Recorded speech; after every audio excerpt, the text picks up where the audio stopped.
right. A major shout out to God always. And a shout out to my man, Big Rick, on producing. A lot of people don't know that I produce. And you know, I never really done a video on this about producing. And yeah, I've been producing in the studio for, man, probably since I was 15, 16 years old. I used to hang around the rappers and producing with gospel artists, you name it, you name it. And that's what brought me to another reason, the way I play like I play today. And I got to give a major shout out to Albert Jackson and Big Bobo, which was a dynamic drummer, and the guy we call T. Lee, known as Tim Waits, and Eric and Moby, you know, Junior Finn and so many different other people I used to hang around back then because, and Harold, I used to always have to, well, not just Al, but be the piano player for most parts. And I used to run two keyboards. So this is another reason I kind of learned the keyboard and learned how to produce, because I might be running chords over here with a piano, but over here on this keyboard I might be playing horns or strings or whatever, you know, according to what kind of sound it is. And even to this day I still have to run bass lines and have the chord, but nowadays we can split so much on the keyboards. But that trained me how to really be a studio musician. And it was in my mind showing me how to separate in music. Because you got some musicians who are dynamic live, but every musician ain't a studio musician. That's why you a lot of times have studio musicians and you just got people that play live, because a lot of people, when they come to the studio, they don't have patience.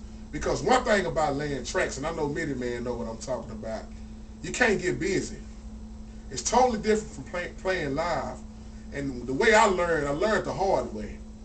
And the way I do tracks, I always learn, and I keep in my mind, leave space for the rest of the instruments. See, all that getting busy, a lot of times you can't do that in the studio. You can't be too busy on playing the organ, because you got to leave room for the chords of a piano or Rhodes. Then you got horns, you got a lead guitar player, some saxophone player, strings. So when you lay tracks, you got to lay them pretty basic. Unless you just going straight live with a CD, that's different. But tracks, you got to be, man, you can't be too busy having too many sounds cluttered with each other. And I'm just kind of speaking from a producer's point of view, because, man, they drill me. They drill me. That's another reason I couldn't transpose. My boy Al didn't play in his rehearsal. Anybody that rehearsed with Albert Jackson, which he had the group at the time, the Fantastic Voices of Harmony, Al drill you in rehearsal. Al will make you rehearse with the lights off, and he will make his singers go to the wall and face the wall. He would train people like that, because if he cut them lights off, he don't want to hear no wrong note. And that helped me out so much. And he taught me all my sevens on the piano through his lead guitar pretty much. He was showing me the sevens and the nines and showing me how to separate from playing one style and showing me how to lay, you know, lay the foundation on stuff as a producer, and then come back and do your fill-ins and everything. Because some people can lay tracks, but the tracks be all cluttered up with everything getting busy on top of everything. You got the piano going against the organ, you know what I'm saying? You got the organ going against the lead guitar player. So much battling going on in the music that it sounds like a bunch of crap. And I'm not talking about nobody in particular. I'm just saying that's what happens in music. Because a lot of people don't know that I produce, but I got a few tracks on here on YouTube. You know, they ain't none of them mastered or nothing. Just something to just hear, because I ain't had time to finish doing what I'm doing. Because producing is a whole nother ball game. Man, I can leave at 6 o'clock in the morning and probably won't come home to 6 o'clock the next day. This is why I don't answer my phone a lot. When I go in the studio, I just pretty much cut my phone off. And big shout out to my man D. Roper. I was just looking at his clip. Y'all get ready to buy my boy stuff. Here I am to worship. I love that song, man. D. Roper, big shout out to you once again. And I can't wait to get to where you is, man. I'm finna really start back focusing on the tracks that I was doing, because I was trying to do a live CD, but I ain't got time to be trying to worry about folks and getting folks together because they don't want to be a part of stuff. I like what you were saying. It's just you and your homeboy, and it's just two of y'all. See, I don't even have that two. I done tried to work it with folks, man. I always got to wind up doing it myself. That's why I don't mind, but that takes even longer. I'm laying down all the music and the vocals and writing. And I'm working with Cubase. I've been there. I use Cubase LE, Cubase 5 and 4, and I use different other little things, you know, and I got the motif, of course. And my brother got his own studio, and my brother run Pro Tools. So Pro Tools and Cubase, they compatible with each other anyway. You know, all I got to do is dump my stuff in his, but the majority of the time, I pretty much lay down all my stuff myself. And it's hard. And it's very time consuming. You cannot rush a CD. So I'm not only just an organist at church, I'm also a producer. I've been producing for years. I had a lot of hell dealing with rappers, man. That's why I left rappers alone. I got music laid, I got music stored in places, man, I don't even want it. You know, because what the problem was with the rappers, and I ain't talking bad about them, but I would always lay all their music, and you know what happened? They would get locked up. I'd get locked up, wasn't serious, get locked back up. It came to a point where I was just laying music with no artist. And I got out of the rap business, man.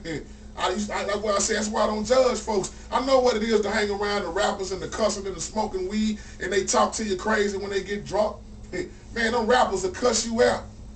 And you got to sit there and deal with it if you want to get paid. So that's why I left a lot of the rap alone, man. Now I just produce for myself pretty much. I done had folks burn me. That's why I don't do nothing without drawing up contracts no more. I got money, man, I ain't never got from folks, man. God is my witness. I done laid people's whole albums and they ain't never got my money, man. But I don't operate without the black and white no more, the paper. You got to know the business, man. It's past playing. And I'm just speaking from a producer side right now. You will get burnt. But see, you can't burn JT too many times, man. I'm about my business. See, them people that burn me, they going to need me again. Matter of fact, they need me again. And it's up to me to help them or not. No, you can't do me like that. That's why I was talking in the other video when I say, yeah, when I'm on YouTube doing all these videos of teaching, you know, I didn't charge nobody nothing. But if you call me and ask me about some tracks, I'm finna charge you. That's what I do. I'm that engineer. I'm that producer. I stay in the studio 24/7. People be mad at me because I don't call them, man. My mama be charging me up. I done called you 3 times, 4 times. You ain't call me. I didn't call her back to the next day. I tell my mama, don't call me. Text me if it's something important. If it's an emergency. When I'm in that music, I don't play around with that. I don't play around with that. That's my heart. Music is such a form of art that's so creative, and it is your heart. My music is my heart. But that's second. God is first. I love producing. And a lot of people are shocked because they saw a video of me with a track on. I forgot the name of the track, but yeah. Man, I've been producing. I was producing before I was a minister of music. I was in the studio at a young age, laying tracks. I know how to lay some tracks, and I'm not bragging, but one thing about me, I know how to lay some tracks. I can get down with some tracks. And I love to really do them live, but like I say, it's hard to catch up with musicians. Down there in Dallas, man, everybody want to be shiesty with each other. Nobody want to help each other. But I'm not that musician. If you need my help, I'll be there. If I can't do it, I will tell you up front, no, I can't do it. So producing versus playing live is a totally different ball game. Very time consuming. This is what a lot of people don't understand when they ain't messing around in the studio and they laying tracks. They can't figure out how to do it because one thing that I used to do before I go in the studio is practice at home. I don't go in the studio to rehearse. If I'm going in the studio to lay down my vocals, best believe I'm going in there to lay down my vocals. I'm not going in there to rehearse. That's why people get burned on time. And these studios will charge you easy $50, $60 an hour. Some more than that, 70 or 80 an hour. And you going in there playing around, wasting money, and you ain't came out with nothing productive. You just done went in there and rehearsed. No. See, that ain't me.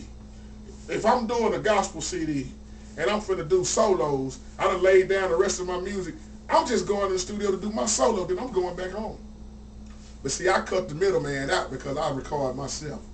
That was the purpose of me investing in Cubase, investing in the motif, and getting everything that I need to lay it down in my own house.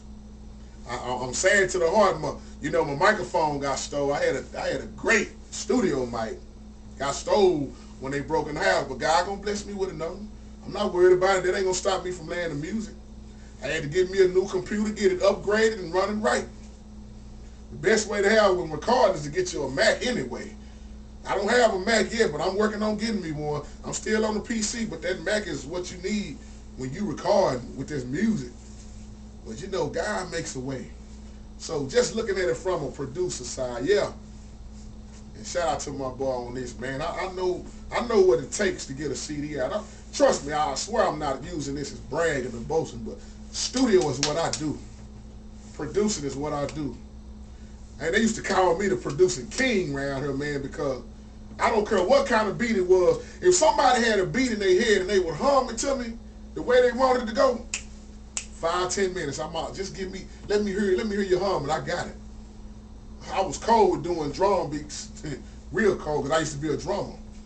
I done fell off from drums now. I ain't no drummer no more. I started getting in them keys and producing, and that's what it is, man. A lot of people don't know what goes on behind the scenes when you're a producer. That's why I know the business side, man. It's a whole lot to learn, people. When you get off of that producing, it's a whole lot to learn, whole lot. And you will get burnt real quick.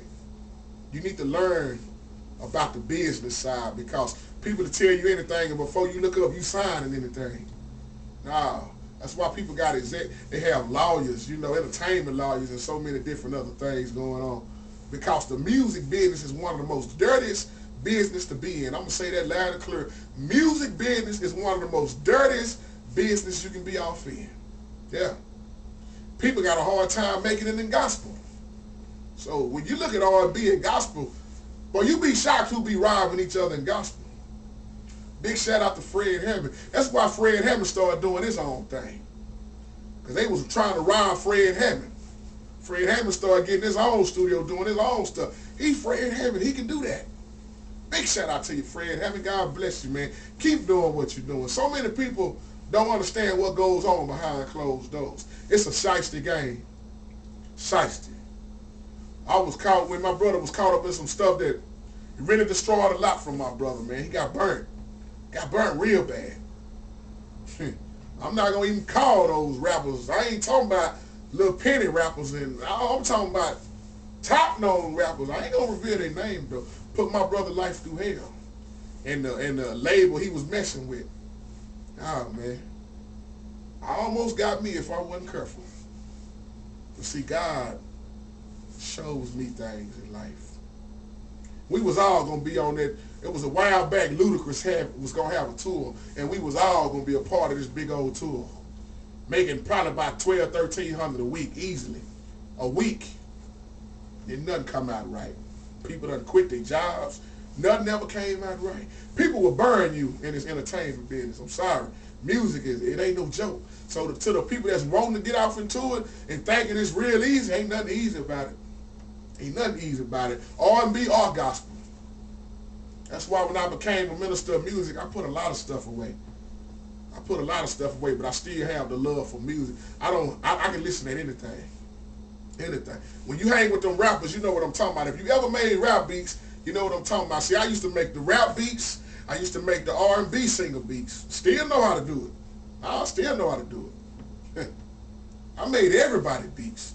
And people always say, where your CD at, JT? Never had time to work on my own. Still to this day. Didn't have time. But now I'm making a promise to myself. I'm going to get this CD out for God. And I'm going to do it. And people mad at me, they don't understand. I gotta stop doing a lot of stuff. That's why I quit teaching them tutorials also. I ain't gonna forget about God and what I promised him. Because he always stay to his word and do what he say, so I gotta do what I say. Do what I need to do for him. He already blessed me, but I ain't not once got mad for taking the other turn that I did to help other people. No. Because I have to give oneself to others. My problem is I don't mind helping people, but my problem is why people don't want to help themselves. So I got a problem with that. Stop trying to quit being so lazy and dependent on everybody else. Being a producer. Oh yeah. I'll be loving my boy Mini Man tracks. Great tracks, Mini Man. Great tracks.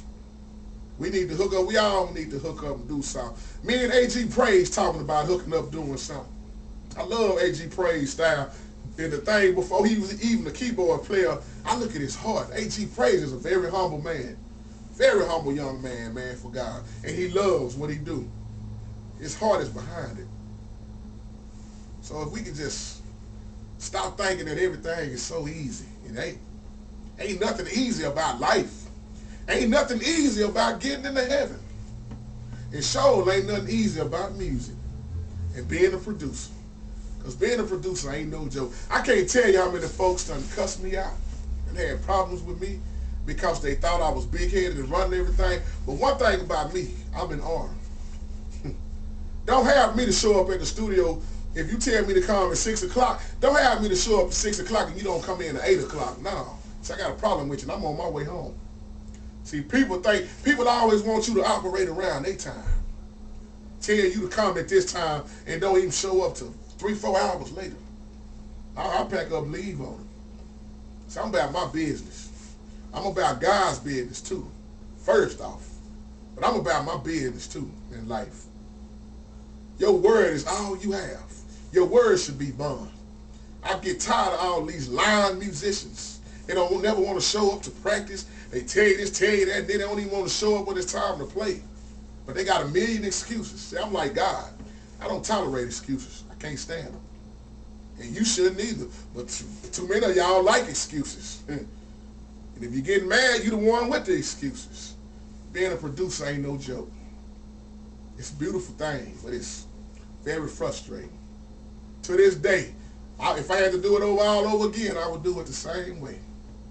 Just so I could learn, just like I done learned up to. If I hadn't went through what I went through, I wouldn't have learned how to be a producer. I wouldn't have. I done sat down with some folks. I done learned a lot from some folks. And the trick that I like about it, see, this thing, ain't nobody gonna like when I say this, but when you want to be very productive and you want to get it done and you want to do it right, you got to go to the white folks. I'm sorry. Our black folks, we just ain't, and I'm not knocking my black people, we just ain't business-minded half of the time. Not all of us, though, but most of the time we ain't business-minded and we ain't never on time for nothing. As soon as you take it to the white man, somebody mad at you. And I'm not saying white man I'm racist or anything. I'm just using that in terms of color. I can take my stuff to I am close with some white folks. I got a partner around the corner.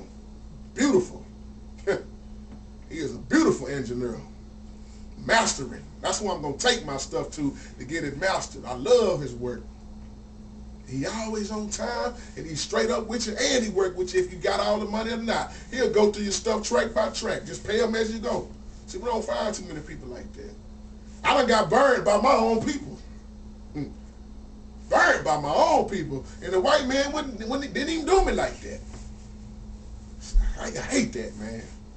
When are we going to ever start getting out of ignorance again? So when you're thinking about being a producer, these are things you're going to go through. Very time consuming. When you go in the studio, if they pay you, be prepared to stay. That's why people stay mad at me when I cut my phone off. And I called you.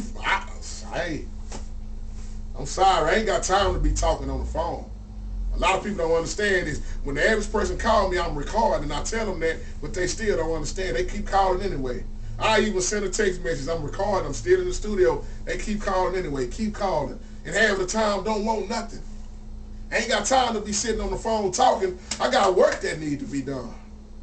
See, people be mad at you when you're a studio musician or a producer, engineer. I sat down, I don't know how long. My little brother taught me Cubase. My little brother's a dynamic engineer. He taught me how to work Cubase, and my big brother was teaching me how to work Pro Tools. That's why I don't even record in the motif really no more. I really don't. I go straight in the computer. Easier for me. Might be different for you.